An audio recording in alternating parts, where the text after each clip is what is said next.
All right, we're taking a look at Oak Hill. It's August 2025, so we're looking at everything that's sold. Those are the ones in red. Everything that's sold last month. We saw 7 homes close. First one's down on Lakemont. We're going to go south to north. The ones in yellow and orange are the ones that are currently pending under contract. One thing you'll notice that we didn't see a bunch of big expensive homes, so the average price was pretty low for July, but it's not like we saw a huge crash in pricing or anything like that. It just was... The homes that sold were mostly smaller, older ones. This first one at 881 Lakemont, 1-3 down in that section. If you've never driven back there, it's tucked away. It's so private back there. There's a lot of slope on these lots. This is a really pretty house, really well done. What we're seeing on a sloped lot, a little bit older house, but like it's not really a tear down. It's just because it's not really flat enough to do anything with in terms of tearing it down and building a big $4 or $5 million house. We are seeing these trade, typically the ones that have been redone, just under $1.5 million. So 1.3 like that, I feel like is a pretty good value. One over here on Kingsview for 775 was the final closing. Obviously, you can see totally dated on the inside. Definitely a value add project for someone who wants to come in there and make it their own or potentially take it all the way down. This one for $920 sold almost immediately. It was only on the market for a couple days. It listed at $900. It closed at $920. It's kind of a funky little area over there. This definitely is a very dated house. I mean, they've done a decent job kind of keeping it up to date. You have the creek going through there, but this one's actually not in the flood zone. So kind of an interesting one.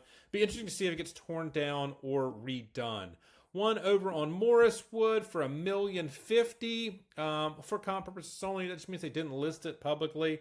This is most likely selling for lot value. It's over there by Father Ryan. A good little spot back there, kind of tucked away.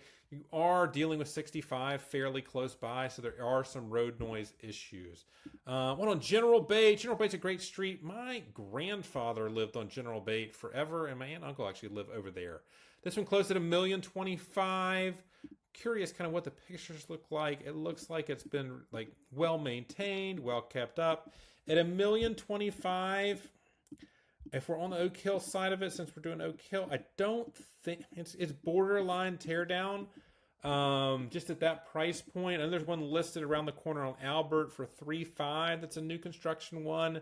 It's tough to pay north of $1 million and bring in stuff. You know, at $3 million, you really need to get closer to $4 million on some of that stuff. But $1,025,000, that's a great value for someone wanting to get in the neighborhood. This one on Outer for $1 million, that's about right. I think they'll come in. They will most likely take that house down and build a new one there on Outer, and I think it'd be around $3 million, a little bit higher for that one on Outer there. And then we have one close at 3.2 over on Outer, basically across the street. This one was built. This is a brand new construction home.